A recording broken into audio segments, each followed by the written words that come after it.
Friends, I am Ritika. Welcome to my channel. आज हम इस वीडियो में वैज्ञानिकों द्वारा एलियंस पे किए जा रहे रिसर्चों के बारे में जानेंगे कि हम एलियंस के कितने नजदीक पहुंच चुके हैं। दूसरे ग्रह पर जीवन की तलाश विज्ञान के लिए बेहद चुनौती भरा काम रहा है और हो सकता है कि यही काम दूसरे ग्रह के वैज्ञानिक भी करते रहे होंगे। ऐसे में वे अपने किसी यान द्वारा पृथ्वी पर आ जाएं तो कोई आश्चर्य की बात नहीं होगी।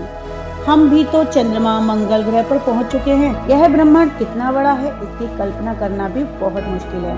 बस इतना समझ लीजिए कि इस ब्रह्मांड में हमारी पृथ्वी रेत के एक कण के बराबर भी नहीं है। इस धरती से कई गुना बड़े करोड़ों ग्रह हमारे ब्रह्मांड में मौजूद हैं। सबसे बड़ी बात यह है कि ब्रह्मांड में लाखों गैलेक्सियां हैं। हमारी गैलेक्सी मंदाकिनी यानी मिल्की वे, जिसमें पृथ्वी, हमारा सौरमंडल और लाखों तारे मौजूद हैं, तो निश्चित ही उनमें से कुछ पर जीवन होगा। वहाँ पर भी मनुष्य, पशु, पक्षी जैसे प्राणी रहते होंगे।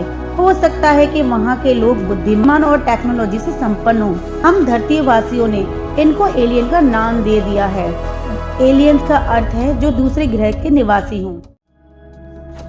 सन 2009 में अमेरिकी अंतरिक्ष संस्था नासा ने हमारी गैलेक्सी के सर्वे के लिए केपलर मिशन 10 के नाम पर एक परियोजना की शुरुआत की थी, जिसका उद्देश्य जीवन योग्य ग्रहों की खोज करना था, जो टेलीस्कोप की सहायता से पृथ्वी जैसे आकार और गुणों वाले ग्रह की खोज कर रहा था और यह भी पता लगाने की कोशिश कर रहा था कि 400 अरब तारे और इतने ही ग्रह वाली हमारी आकाशगंगा के कितने ग्रहों में जीवन संभव है। एक अध्ययन के अनुसार हमारी आकाशगंगा में 160 अरब ग्रह हैं। यहाँ एलियंस हो सकते हैं। वैज्ञानिक शोध से यह पता चला है कि 10,000 ईसा पूर्व धरती पर एलियंस उतरे और उन्होंने अपने इंसानी कबीले के सरदारों को ज्ञान दिया और फिर बाद में उन्होंने राजाओं को अपना संदेश वाहक बनाया।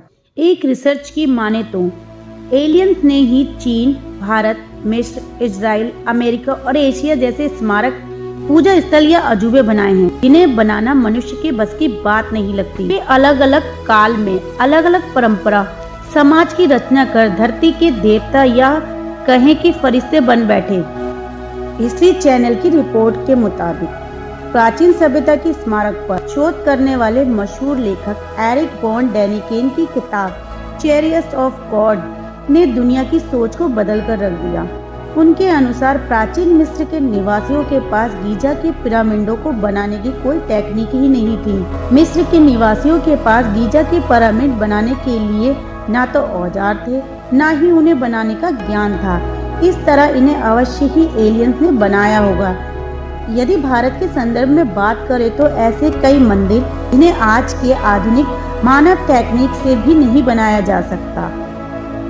वैज्ञानिकों ने कई सालों की रिसर्च के बाद यह पता लगाया कि ओरियन एक ऐसा नक्षत्र है जिसका हमारी पृथ्वी से गहरा संबंध है। हमारी धरती से 1500 प्रकाश वर्ष दूर ओरियन तारामंडल में वैसे तो दर्जनों तारे हैं, लेकिन प्रमुख 7 तारे हैं। तारामंडल में 3 तेजी से चमकने वाले तारे एक सीधी लकीर में हैं, जिसे शिकारी का कमरबंद ओरियन की बेल्ट भी कहा जाता है।